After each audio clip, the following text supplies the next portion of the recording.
두 번째 시간 더 해야겠죠? 인중쌤이 고생 많이 하시겠네요. 이게 정보가 다 나와서 어떻게 없어질지가 궁금합니다. 인중쌤 잘 해주세요. 두 번째 시간 해보도록 하겠습니다.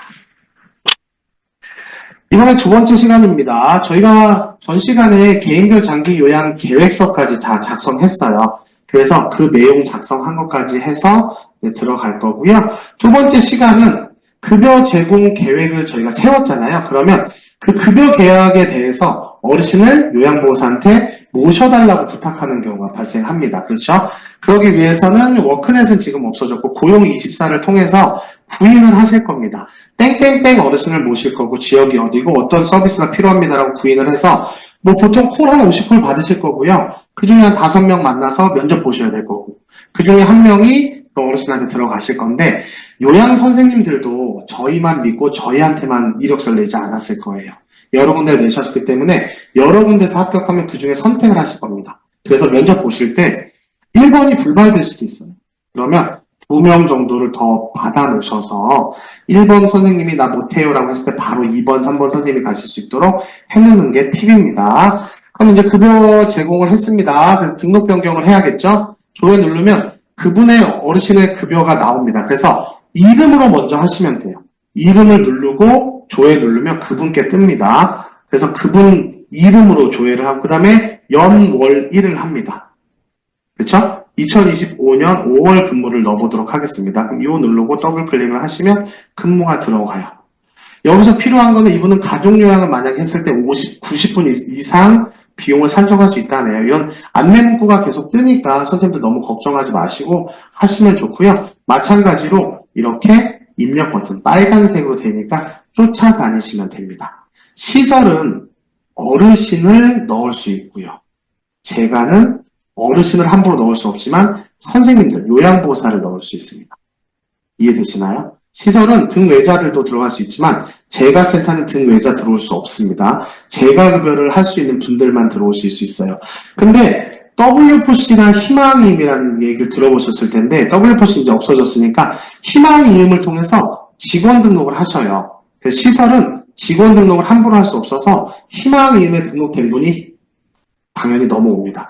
재가센터는 승인이 나기 전에 근무가 들어가는 경우가 상당히 많아요. 그래서 입력 버튼을 누르고 그분에 대해서 하시면 됩니다. 앞에서 설명한 내용이죠. 인지활동형 어르신들 할 수 있지만 이분은 일반 그냥 방문 요양을 하신다고 합니다. 그래서 인지활동형이 아니어서 취소 버튼 누릅니다.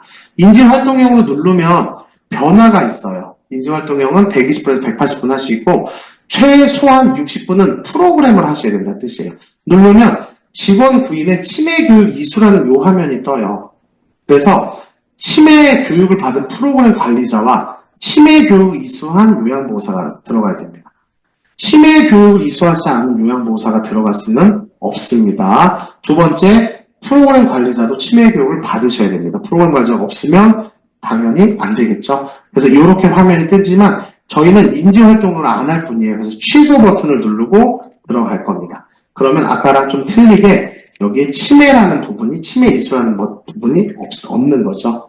그래서 선생님을 클릭해서 하시면 됩니다. 이렇게 이름이 있는 분들은 다 희망의 이름에서 승인을 받은 분이고요. 새롭게 종사자 입력을 통해서 들어오면 요 다음 요 종사자에 괄호 열고 신규라는 버튼으로 바뀝니다. 그래서 뭐 요양보호 선생님의 이름, 주민번호, 직종 요양보호사 넣고 뭐 근무시간일자 오늘이면 오늘, 자격증 발급은 어제 받았으면 어제 이수했겠죠. 지금은 치매 교육에 당연히 나와서 이수가 됩니다. 근데 뭐 2023년도 자격증 발급 받으신 분 이런 분들은 치매 교육을 따로 이수하셔야만 이수 버튼 누릅니다. 그래서 내리면 밑으로 내려가요. 근데 저희는 제가 정확하게 정보를 못 넣어서 그 정보 때문에 필요한 부분이 없어집니다. 그래서 누르면 여기에 나와요. 그래서 저희 선생님 이름 중에 한 분을 선택해서 8시부터 근무를 하시거든요. 8시, 뭐 11시까지 이런 식으로 입력을 해보겠습니다. 그러면 그분의 이 부분이 가려질 거니까 이 분의 입력이 뜨고요. 프로그램 관리자가 되면 프로그램 관리자 이름이 여기 뜹니다. 근데 저희는 인지활동용을 안 할 거라 이렇게 돼요. 그래서 재가센터는 희망이음의 어르신 모실 수 있는 요양보호사 보고를 할 거지만 보고가 승인 나기 전에 입력을 해야 되는 경우가 있어서 이런 식으로 종사자 입력 버튼이 있고요. 시설은 입소자 입력 버튼이 있어요. 추가 버튼이라는 걸 통해서 할 수 있습니다. 그래서 입력을 하시면 됩니다. 그러면 근무를 넣을 수 있죠. 주 5일 근무면 주 5일 근무에 대해서 넣으시면 됩니다. 이렇게. 이해되시죠? 근데 이렇게 넣다 보면 힘드니까 전체 선택하셔갖고요. 빼는 날만 빼시면 어떨까 싶습니다. 이번 일요일 날은 근무를 안 해요. 주 6일 근무입니다. 그럼 일요일 날 이렇게 빼시면 돼요. 빨간 날 다 안 하는 이렇게. 그러면 저희가 근무가 24개가 들어가고요. 인지활동형은 안 했고 타 기관의 어떤 포함, 예를 들어서 뭐 주간보를 간다든가 방문 목요일 간다든가 방문 간호를 하면 그런 활동 횟수가 여기 뜰 거고요. 뭐 여기는 월 금액, 제가 요 금액을 써서 55,350원이라는 3시간 급여를 24번에서 요 금액이 나왔고요. 또 아까 말씀드린 여기 방문 간호나 이런 게 포함이 되면 여기에 포함된 금액이 뜰 겁니다. 월 한도액은 3등급이기 때문에 148만 5,700원이에요. 그래서 그 내용에 월 한도액이 초과가 되지 않았습니다. 물론 초과가 될 수 있습니다. 이렇게 이날 근무를 꼭 해달래. 근무를 이렇게 넣어요. 그러면 이렇게 초과되는 금액이 있어요. 그럼 이거는 실비로 보호자가 다 내셔야 됩니다. 의료보험공단에서 저희한테 이 금액까지 다 줘요. 그러고 나면 한 3개월이나 지나면 의료보험공단에서 보호자한테 월 금액이 초과된 게 이렇게 있으니까 이거 납부해 주세요라고 보내면 보호자가 하면 됩니다. 근데 이 금액이 너무 크니까 보통은 한도액까지만 보통 이렇게 씁니다. 근데 저희는 일반 어르신이지만 기초수급자가 되면 여기가 또 승인금액 초과금액 2칸이 더 떠요. 그래서 그거 놀라지 마시고 하시면 됩니다. 이렇게 하고 저장하시면 끝납니다. 근무 등록 되게 편하잖아요. 그래서 이 상태까지가 근무 등록이 되는 거예요. 그래서 매번 보셔야 되고 매번 오늘 5일 빼주세요. 5일 이렇게 빼주셔야 돼요. 이해되시죠? 근데 만약에 지금 4월달 근무 중이잖아요. 4월에 근무하고 계셔. 그러면 지난 날짜는 이렇게 회색으로 뜹니다. 눌러지지가 않아요. 바뀌는 날은 눌려집니다. 하얀색은. 이럴 때는 지난 일정 수정을 눌러서 천재지변은 별로 없죠. 기타 사유에서 수급자 일정 바꿔달래 아니면 요양보상 바꿔달래 눌러서 수정 누르면 반전이 일어납니다.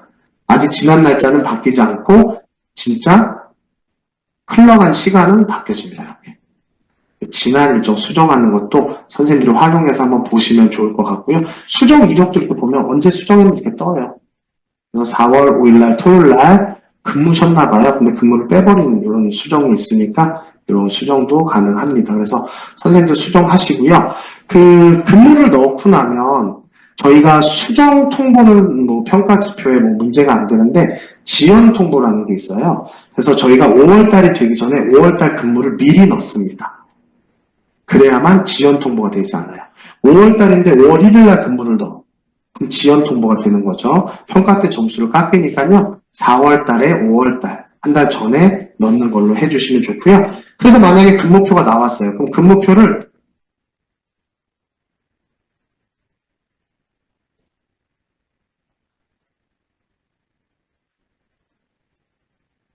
근무표를 넣었으면 그분한테 근무가 이렇게 됩니다라고 안내를 해드려야 되는데 그게 인쇄 버튼 이 두 가지로 있는데요.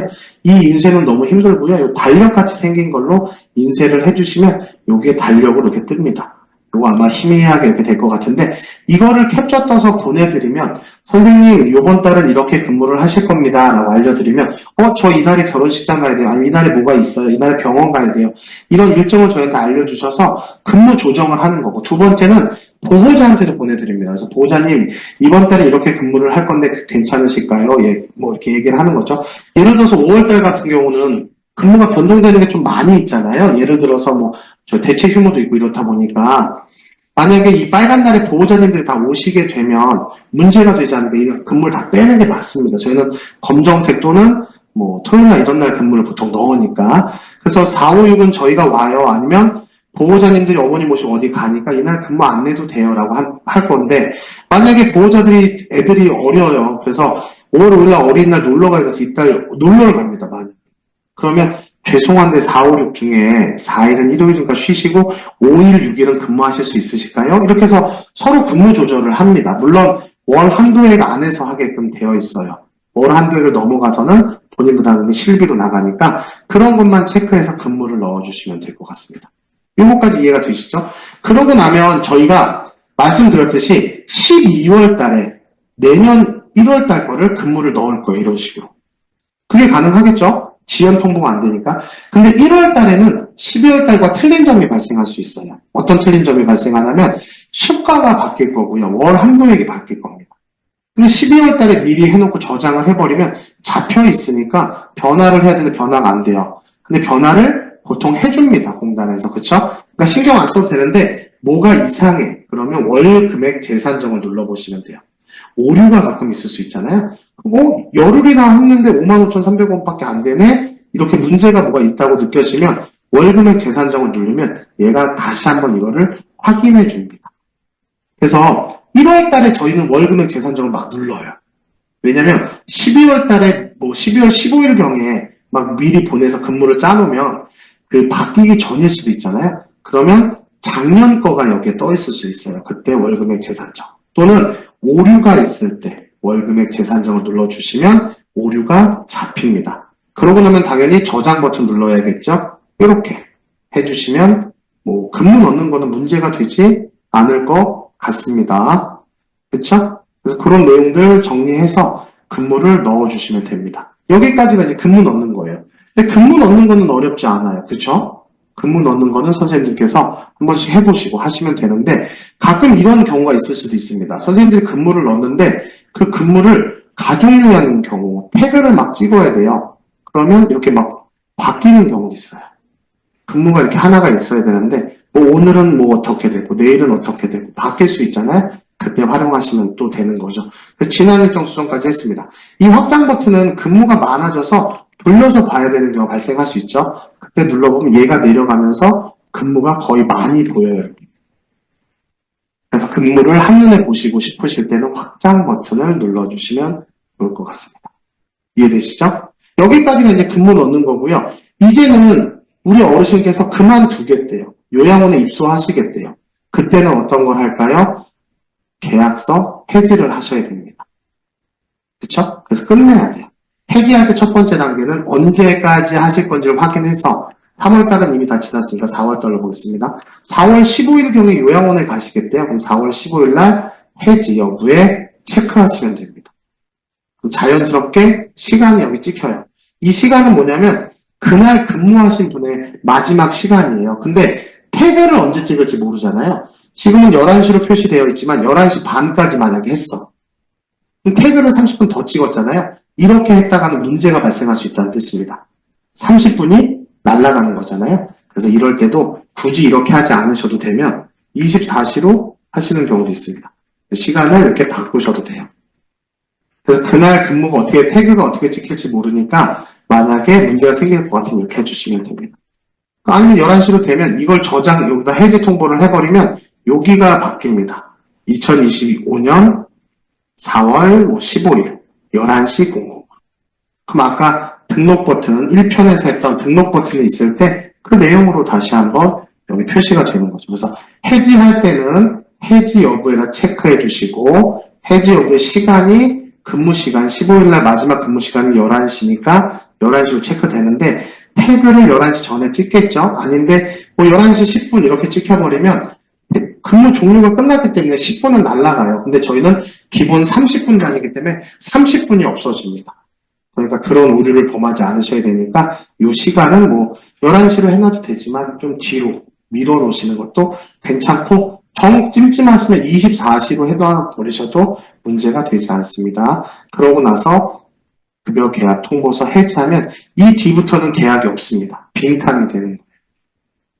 그래서 그렇게 되는 걸로 확인하시면 될 것 같습니다. 그래서 저희 쪽에 계신 분이 한 분 계신데 이분 이분 안 뜨네요. 12월 달에 퇴소하셨던 분인데